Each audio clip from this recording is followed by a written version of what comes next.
بسم اللہ الرحمن الرحیم وَأَصْحَابُ الْيَمِينِ مَا أَصْحَابُ الْيَمِينِ بسم الله الرحمن الرحيم الحمد لله وكفى وسلام على عباده الذين اصطفى أما بعد فأعوذ بالله من الشيطان الرجيم بسم الله الرحمن الرحيم واتل عليهم نبأ ابني آدم بالحق إذ قربا قربانا فتقبل من أحدهما ولم يتقبل من الآخر قال لأقتلنك قال إنما يتقبل الله من المتقين صدق اللہ العظیم۔ معزز حاضرین، قرآن مجید کا پارہ نمبر 6 اور سورہ مائدہ کی آیت نمبر 27 پڑھی گئی، اور اس آیت کی روشنی میں کچھ بنیادی باتیں اور ان آیتوں میں ذکر کردہ واقعہ گزشتہ مجلس میں بیان کیا گیا۔ یہ بھی بتایا گیا تھا کہ قرآن مجید واقعات کے بیان کرنے کی کتاب نہیں ہے، لیکن جن واقعات میں حکمتیں، عبرتیں، اسباق وغیرہ ہوتے ہیں، اللہ تبارک و تعالی ان واقعات کے جتنے جز کی ضرورت جہاں پڑتی ہے، اللہ تبارک و تعالی وہاں واقعے کا اتنا جز ذکر فرماتے ہیں۔ یہاں اللہ تبارک و تعالی اس واقعے کو ذکر فرما رہے ہیں۔ اس کی دو وجہ ہیں۔ پہلی وجہ یہ ہے کہ اس سے پہلے جو آیتیں گزری ہیں اس میں حضرت موسیٰ علیہ السلام اور ان کی قوم کا تذکرہ ہے، اور ضمناً جہاد کا بھی تذکرہ آیا۔ حضرت موسیٰ علیہ السلام کی قوم اور ان کے درمیان جہاد سے متعلق جو گفتگو ہوئی اس کا تذکرہ اللہ تبارک و تعالی نے کیا۔ جہاد کا حکم اسلام میں ظاہر سی بات ہے، جب جہاد ہوگا تو قتال بھی ہوگا، جہاد ہوگا تو قتال ہوگا، یعنی قتل ہوگا۔ تو اسلام میں جہاد کیوں مشروع ہے؟ جہاد امن کے قائم کرنے کے لیے، زمین کو فساد سے صاف کرنے کے لیے جہاد مشروع ہے۔ امن کو قائم کرنے کے لیے، زمین سے فساد کو ختم کرنے کے لیے جہاد مشروع ہوا۔ لہذا جب جہاد ہوگا اس کے شرائط پائے جائیں گے، اور جہاد میں قتل و قتال ہوتا ہے۔ لیکن جہاد کے علاوہ کسی انسان کو بلا کسی وجہ کے قتل کر دینا، یہ اسلام میں بہت بڑا گناہ کبیرہ، اور اللہ تبارک و تعالیٰ کی ناراضگی کا بڑا سبب۔ اللہ تبارک و تعالیٰ کسی انسان کے قتل پر غیظ و غضب میں آتے ہیں، اور ان کا غصہ جوش میں آ جاتا ہے۔ تو اللہ تبارک و تعالیٰ جہاد کے تذکرے سے فارغ ہو کر زمین پر ہونے والے پہلے قتل کا ذکر فرما رہے ہیں، اور اس قتل کا گناہ اور حکم اللہ تبارک و تعالی بیان کرنا چاہ رہے ہیں۔ گویا دونوں میں توازن۔ کوئی یہ نہیں کہہ سکتا کہ اسلام میں قتل و قتال کا حکم دیا گیا، نہ، اسلام میں جہاد کا حکم دیا گیا، جب جہاد ہوگا تو قتل و قتال ہوگا، لیکن جہاد کیوں مشروع ہے؟ بیٹھے بٹھائے تھوڑی نہ جہاد ہوگا، جہاد امن کے قائم کرنے کے لیے ہوگا، جہاد فتنے کو دور کرنے کے لیے ہوگا، لیکن جہاں جہاد کا حکم ہے وہاں اللہ تبارک و تعالی نے کسی انسان کے قتل کا حکم اور اس کی سزا اور اس کی قباحت، اس کی شناعت یہاں ذکر فرما رہے۔ یہ ایک وجہ ہے، توازن۔ دوسری وجہ، ہمارے آقا صلی اللہ علیہ وسلم اپنے زمانے میں ہزاروں سال پہلے پیش آئے ہوئے اس واقعے کا ذکر فرما رہے ہیں۔ ہمارے نبی کے زمانے میں اہل کتاب موجود تھے، یہود تھے، نصارہ تھے، وہ اپنی کتابوں میں پچھلے زمانوں کے واقعات توریت میں پڑھ چکے تھے، انجیل میں پڑھ چکے تھے، اور ہمارے نبی صلی اللہ علیہ وسلم امی تھے، کسی سے پڑھے ہوئے نہیں تھے۔ ہمارے نبی صلی اللہ علیہ وسلم کا دنیا میں کوئی استاد نہیں، آپ امی تھے، کسی سے پڑھے ہوئے نہیں تھے، اور یہ سارا مکہ جانتا تھا۔ یہ اہل کتاب کے بیچ میں ہمارے نبی صلی اللہ علیہ وسلم جو امی ہیں، ہزاروں سال پہلے کے اس واقعے کو صحیح بیان کرنا، یہ اس بات کی دلیل ہے کہ یہ وحی الہی کی بنیاد پر ہے اور یہ نبوت کی بنیاد پر ہے۔ ہمارے نبی کا اس واقعے کو بیان کرنا یہ وحی الہی اور نبوت کی بنیاد پر ہے، ہمارے آقا صلی اللہ علیہ وسلم کے نبی ہونے کی دلیل۔ اس لیے ان دو وجوہات کی بنیاد پر اللہ تبارک و تعالی یہ واقعہ ذکر فرما رہے ہیں، اور اللہ تبارک و تعالی فرماتے ہیں وَاتْلُ عَلَيْهِمْ، نبی پڑھ کر سنائیے، بیان کیجئے اہل کتاب پر، اہل کتاب کو بتلائیے نَبَأَ ابْنَيْ آدَمَ بِالْحَقِّ، آدم علیہ السلام کے دو بیٹوں کا واقعہ صحیح ابنی آدم کے دو بیٹے۔ عام طور سے ہر انسان کے بارے میں کہا جا سکتا ہے کہ آدم کا بیٹا، آدم کی اولاد، مجھے بھی کہا جائے گا کہ آدم کی اولاد، بلکہ اللہ تبارک و تعالی نے قرآن میں پوری انسانیت کو خطاب کر کے فرمایا یا بنی آدم، اے آدم کی اولاد، پوری انسانیت کو خطاب کر کے اللہ نے فرمایا قرآن میں آدم کی اولاد۔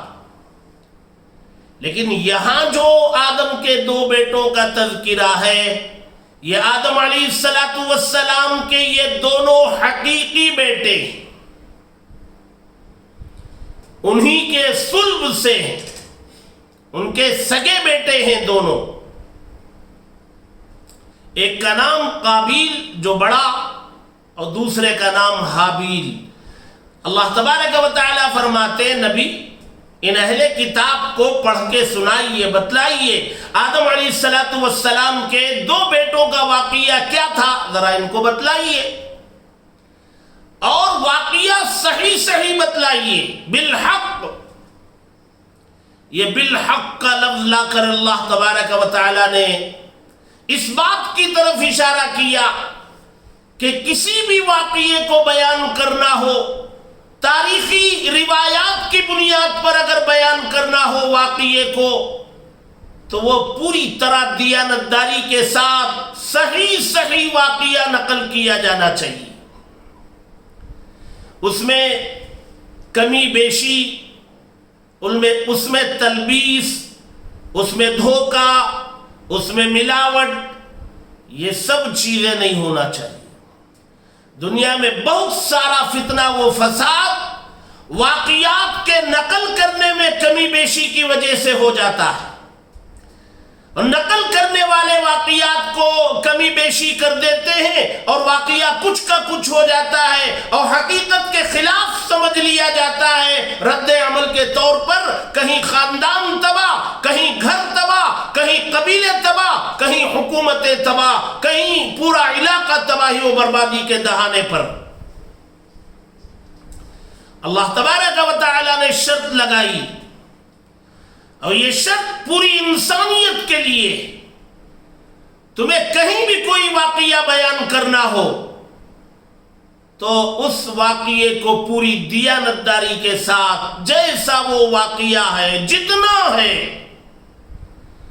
اس کو اتنا ہی بیان کیا جائے۔ لوگوں کے کانوں کے مزے کے لیے کہ میں بیان کروں گا تو لوگوں کے کانوں کو مزہ ملے گا، اور واقعات کے اندر اپنی جانب سے کچھ ملا دیا، کمی بیشی کر دی، تو یہ شریعت نے اس کو پسند نہیں کیا، اور یہ دیانت کے خلاف۔ اور یہی نہیں، اللہ تبارک و تعالی قرآن مجید میں بہت ساری جگہوں پر واقعات شروع کرنے سے پہلے کہیں درمیان میں اللہ تبارک و تعالی نے یہ لفظ حق کا استعمال کیا۔ ایک جگہ حضرت عیسیٰ علیہ السلام کا واقعہ ذکر کرنے کے بعد اللہ تبارک و تعالی فرماتے ہیں ان ھذا لہو القصص الحق، یہ جو بیان کیا گیا یہ بالکل صحیح واقعہ ہے۔ ایک جگہ حضرت عیسیٰ علیہ السلام ہی کا واقعہ ذکر کر کے بیان کیا، ذالک عیسی ابن مریم قول الحق، یہ مریم کے بیٹے عیسیٰ ہے، اور جو کچھ اوپر بیان کیا گیا یہ سچا قول ہے۔ عیسیٰ علیہ السلام بغیر باپ کے پیدا کیے گئے تھے۔ سننے والے کو یقین کرنا مشکل ہے کہ باپ کے بغیر کوئی اولاد کیسے ہو سکتی ہے۔ اللہ تبارک و تعالی تو اپنی قدرت کا مظاہرہ کر رہے ہیں۔ اللہ تبارک و تعالی کے لیے کیا مشکل ہے؟ وہ تو آدم کو بغیر ماں باپ کے پیدا کیے، یہاں تو صرف باپ نہیں ہے اور آدم کا تو ماں باپ دونوں نہیں۔ اللہ تبارک و تعالی عیسیٰ علیہ السلام کے واقعے کے ذکر کرنے کے بعد ممکن ہے کسی کا ذہن قبول کرنے میں پس و پیش کرے، اللہ تبارک و تعالی نے کہا قول الحق، یہ جو بیان کیا گیا یہ سچی بات۔ سورہ یوسف قرآن مجید کے اندر ہے، یوسف علیہ السلام کا واقعہ ذکر کیا گیا۔ سورہ کہف میں اصحاب کہف کا واقعہ ذکر کیا گیا۔ اصحاب کہف کے واقعے میں اللہ تبارک و تعالی فرماتے نحن نقص علیک نبأہم بالحق، ہم اصحاب کہف کا واقعہ آپ پر بیان کرتے ہیں صحیح سچائی کے ساتھ، اور پھر اس واقعے کو شروع کیا جی۔ یہ قرآنی واقعہ ہے، اللہ تبارک و تعالیٰ کے کلام میں بیان کیا جا رہا ہے، اس لیے قرآن میں بیان کردہ واقعات کو سچ بیان کرنا چاہیے۔ باقی میری اور آپ کی زندگی میں، معاشرتی زندگی میں اگر کوئی واقعہ نقل کرنا ہو، میں آج جو بازار گیا تھا اور بازار میں ایک واقعہ پیش آ گیا اور میں آ کر کے وہ واقعہ نقل کروں اپنے گھر میں، تو مجھے اجازت ہو جائے گی کہ بازار کا واقعہ تم جیسے چاہو بیان کر لو؟ نہیں، اللہ تبارک و تعالی یہی تو تعلیم دینا چاہتے ہیں۔ تم دنیا کے اندر معاشرے میں کہیں کا بھی کوئی واقعہ نقل کرو، اگر تمہاری آنکھوں سے دیکھا ہوا واقعہ ہے تو جتنا تم نے دیکھا، جیسے دیکھا، ویسے نقل کرو، اور کانوں سے سنا ہوا واقعہ ہے تو بتا دو کہ میں نے دیکھا تو نہیں، میں نے یہ سنا ہے اور میں نے یوں سنا۔ اس سے بہت سارے فتنے، فساد وہ پیدا ہونے سے پہلے ختم ہو جاتے ہیں، ان کو پیدا ہونے کا موقع نہیں ملتا ہے۔ تو اللہ تبارک و تعالی نے فرمایا نبی ان اہل کتاب کو پڑھ کے سناؤ، آدم علیہ السلام کے 2 بیٹوں کا واقعہ پڑھ کے سناؤ، انہیں پتا تو چلے۔ آپ امی ہیں نا، 40 سالہ زندگی آپ نے ان کے بیچ میں گزاری، آپ نے کبھی کسی استاد کے سامنے علم کے حاصل کرنے کے لیے کبھی آپ بیٹھے نہیں، انہیں پتا ہے، اور تم بیان کرو گے اس واقعے کو ہزاروں سال پہلے تو ان کی عقلیں مجبور ہوگی یہ سوچنے پر، اور زبان مجبور ہوگی یہ کہنے پر کہ بھئی یہ واقعہ تو انہوں نے بیان کیا، یہ سوائے وحی الہی کے اور کوئی ذریعہ ان کے پاس نہیں، انہوں نے توریت کھولا نہیں، توریت انہیں پڑھنا آتا نہیں، انجیل کے قریب یہ گئے نہیں، بیان کیسے کر رہے ہیں واقعے کو؟ تو عقل کہے گی کہ نہیں، وحی الہی ہے، اور وہی تو وحی الہی ہی تو آپ کے نبی ہونے کی دلیل ہے۔ کیا واقعہ ہے؟ فرمایا اذ قربا قربانا، جب آدم علیہ السلام کے دونوں بیٹوں نے نیاز پیش کی، قربانی پیش کی۔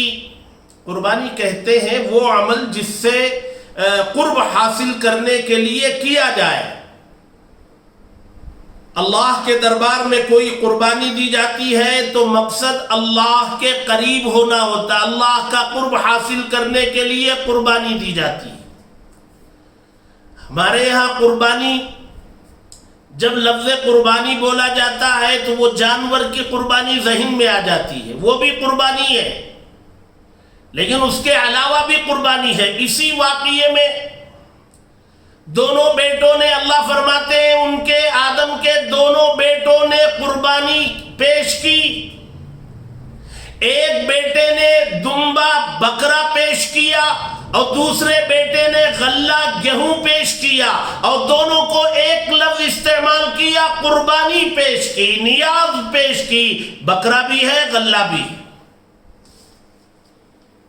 معلوم یہ ہوا کہ قربانی جو ہے وہ عام، دونوں نے اللہ کے دربار میں قربانی نیاز پیش کی۔ میں نے اس سے پہلے والی مجلس میں قربانی پیش کرنے کی وجہ کیا بنی تھی وہ سب میں نے پچھلی مجلس میں نے ذکر کر دی۔ فَتُقُبِّلَ مِنْ أَحَدِهِمَا، آدم کے 2 بیٹوں میں سے ایک سے وہ قربانی قبول کی گئی۔ اللہ تبارک و تعالی نے ایک بیٹے کی قربانی قبول کر لی۔ وَلَمْ يُتَقَبَّلْ مِنَ الْآخَرِ، اور دوسرے بیٹے سے قبول نہیں کی گئی۔ ایک قربانی قبول ہوئی، ایک کی نہیں ہوئی۔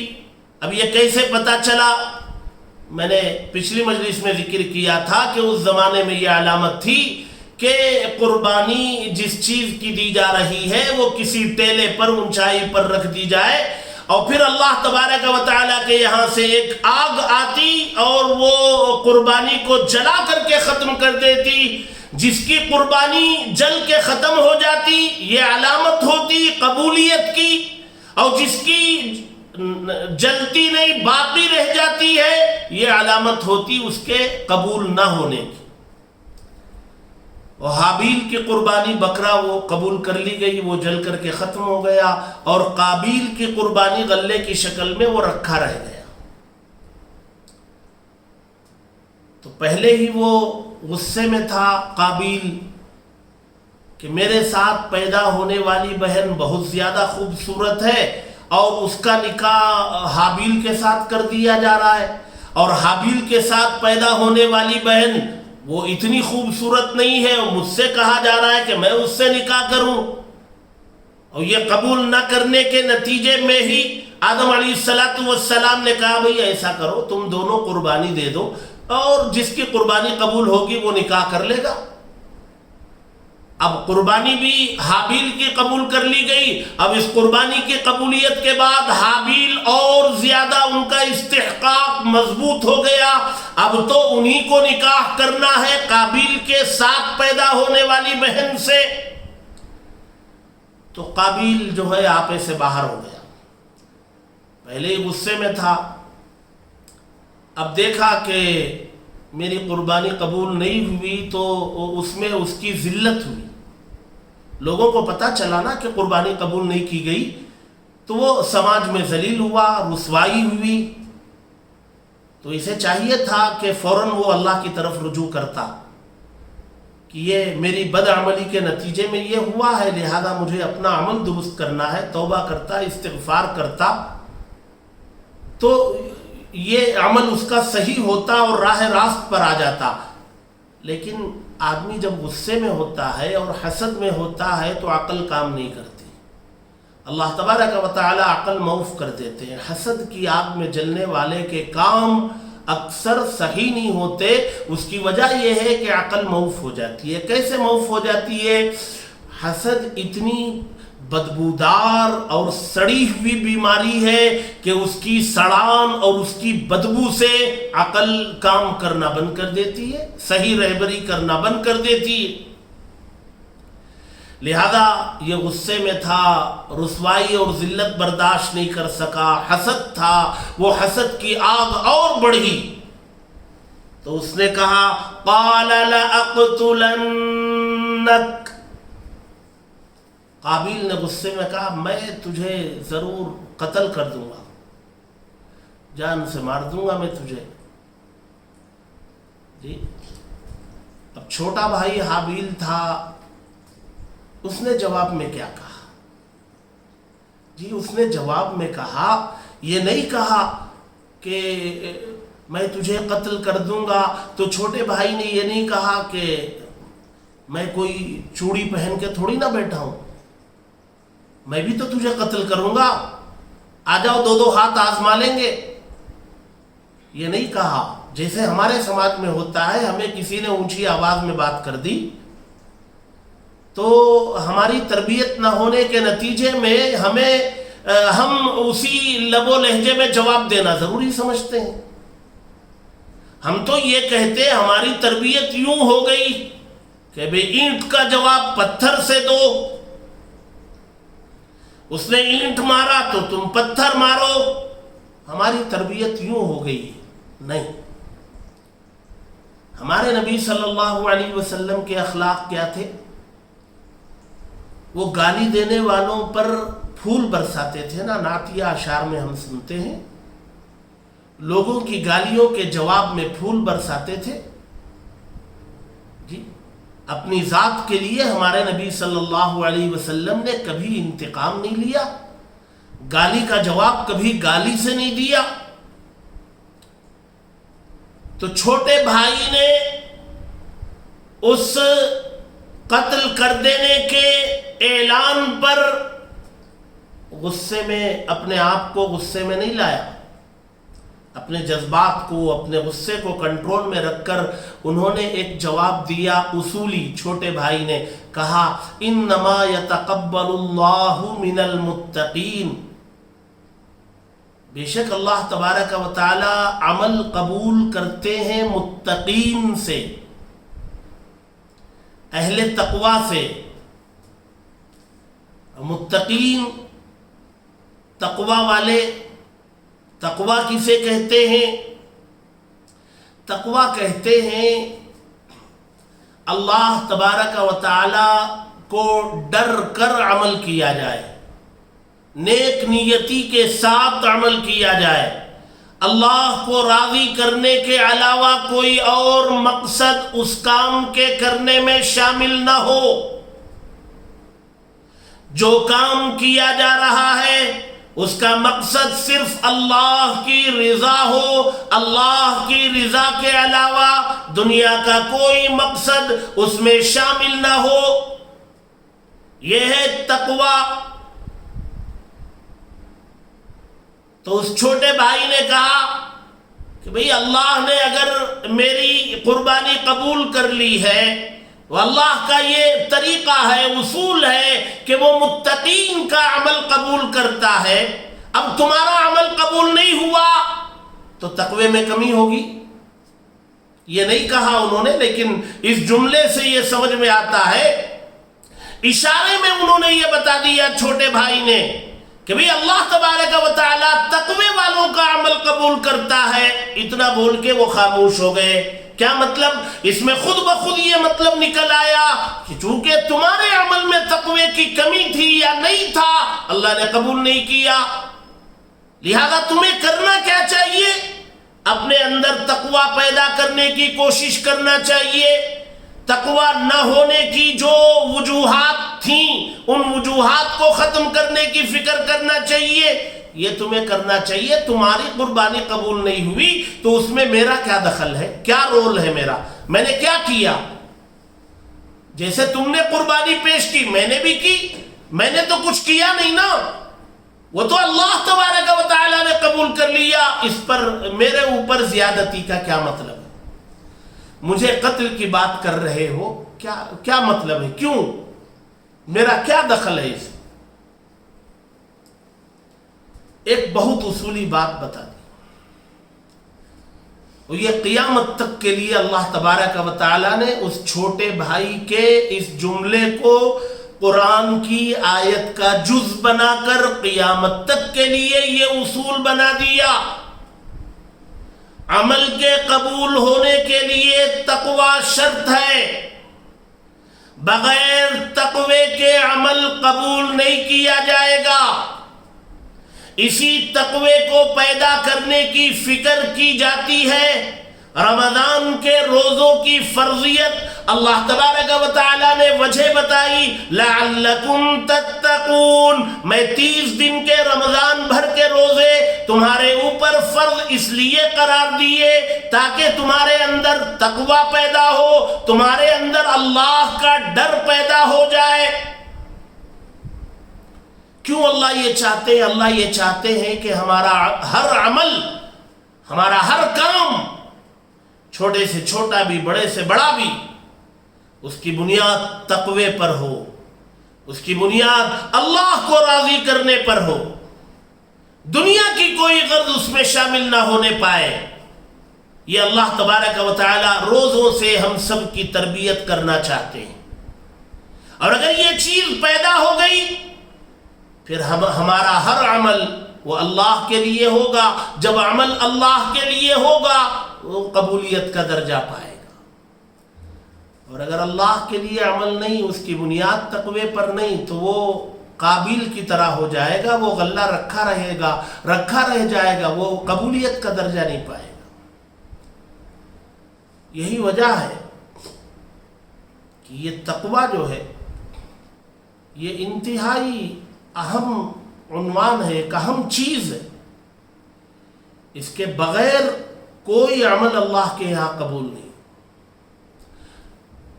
ایک صحابی ہیں حضرت عامر ابن عبداللہ رضی اللہ تعالی عنہ، جب ان کے انتقال کا وقت قریب آیا تو رونے لگے۔ لوگوں کو تعجب ہوا کہ جس نے پوری زندگی نیکی کے ساتھ گزاری، نیک اعمال کے ساتھ پوری زندگی گزاری، وہ آخر رو کیوں رہا ہے؟ لوگوں نے کہا کہ آپ رو کیوں رہے؟ ہم نے تو آپ کو پوری زندگی نیک نامی کے ساتھ، تقوی پرہیزگاری کے ساتھ گزارتے ہوئے ہم نے دیکھا، اور آپ رو کیوں رہے؟ تو آپ نے جواب دیا، کیا کروں، میرے کانوں میں قرآن مجید کی آیت کا یہ ٹکڑا گونج رہا ہے، انما یتقبل اللہ من المتقین۔ یقیناً میں نے بہت سارے اعمال کیے، لیکن سوال یہ ہے کہ وہ اللہ کے یہاں قبولیت کا درجہ پائیں کہ نہیں، یہ پتہ چلے تب تو۔ حضرت عبداللہ ابن مسعود رضی اللہ تعالی بہت اونچے درجے کے صحابی ہیں، فرماتے ہیں کہ اگر مجھے یہ یقین ہو جائے کہ میرا کوئی عمل قبول ہو گیا، میرے کسی عمل کے قبول ہونے کا یقین ہو جائے، تو پھر ساری زمین سونا بن کر میرے قبضے میں آ جائے تو مجھے اتنی خوشی نہیں ہوگی جتنی خوشی میرے عمل کے قبول ہونے کے یقین پر ہوگی. اللہ اکبر. حضرت ابو الدرداء رضی اللہ تعالی عنہ فرماتے ہیں کہ مجھے اس بات کا یقین ہو جائے, پتہ چل جائے کہ میری ایک نماز قبول ہو گئی ہے, ساری دنیا کے خزانوں کے مقابلے میں میری اس ایک نماز کی قبولیت کا علم یہ میرے نزدیک سب سے بڑی نعمت ہے. حضرت عمر ابن عبد العزیز جن کو پانچواں خلیفہ کہا جاتا ہے, خلیفہ پنجم کا لقب جن کو دیا گیا, ان کے بارے میں آتا ہے کہ انہوں نے نصیحت کی تحریر میں کسی کو تو سب سے پہلے انہوں نے تقوی کی وصیت کی اور پھر آگے لکھا کہ یہ جڑ ہے, جڑ کے بغیر جیسے شاخیں نہیں, اسی طریقے سے تقوی کے بغیر کوئی عمل اللہ کے یہاں قبول نہیں, تقوی کے بغیر کسی عمل پر اجر نہیں. حضرت علی رضی اللہ تعالی عنہ فرماتے ہیں کہ تقوی کے ساتھ کیا گیا چھوٹا عمل بھی چھوٹا نہیں ہوتا. فرماتے ہیں کہ وہ چھوٹا کیسے ہوگا جبکہ وہ تقوی کے ساتھ کیا گیا ہے بہت بڑا. تقوی کے ساتھ کیا گیا عمل وہ مقبول ہوتا ہے اور مقبول عمل تو بہت بڑا ہے. اور پھر فرماتے ہیں کہ اس کے بولنے والے تو بہت ہیں لیکن کرنے والے بہت کم. یہ ایک آیت ہوئی, آیت نمبر 27, اور اس سے آگے اور بھی ہیں.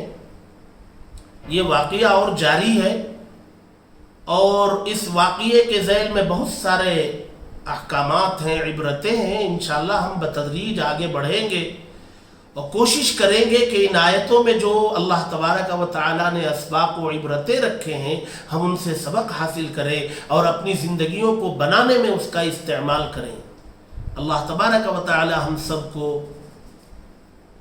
قرآن مجید میں بیان کردہ ان واقعات پر کامل یقین عطا فرمائے اور اس میں موجود اسباق سے ہم سب کو سبق حاصل کرنے اور اپنی زندگیوں میں اس سے فائدہ اٹھانے کی توفیق عطا فرمائے. آمین. وآخر دعوانا ان الحمد للہ رب العالمین. سوال ہے صاحب نصاب کسے کہتے ہیں؟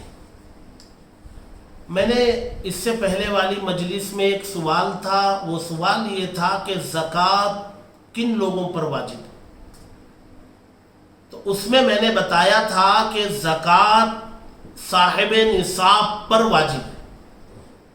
اب سوال یہ ہے کہ صاحب نصاب کسے کہتے ہیں, تو اسی میں نے بتا دیا تھا کہ شریعت کے نزدیک مالدار وہ کہلاتا ہے جو صاحب نصاب.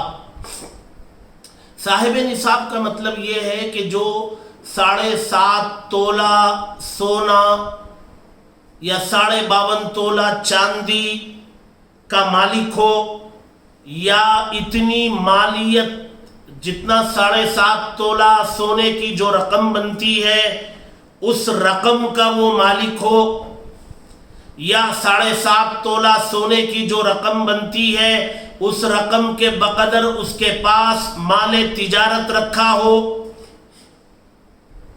اور 1 سال گزر چکا ہو, تو یہ صاحب نصاب کہلاتا ہے اور اس پر زکوٰۃ واجب ہوتی ہے. زکوٰۃ اس پر کتنی واجب ہوتی ہے؟ 2.5%, یعنی 100 روپے میں 2.5 روپیہ, 1,00,000 روپے میں 2,500 روپے. اپنی ضرورت سے زائد اگر کسی کے پاس 1,00,000 روپے ہے, جی سونا ہے چاندی ہے سب ملا کر کے وہ اتنا ہو جاتا ہے کہ 7.5 تولہ اس میں 7.5 تولہ سونا خریدا جا سکتا ہے, تو اس کا جو کیپٹل ہوگا اس کیپٹل پر زکوٰۃ واجب ہوگی.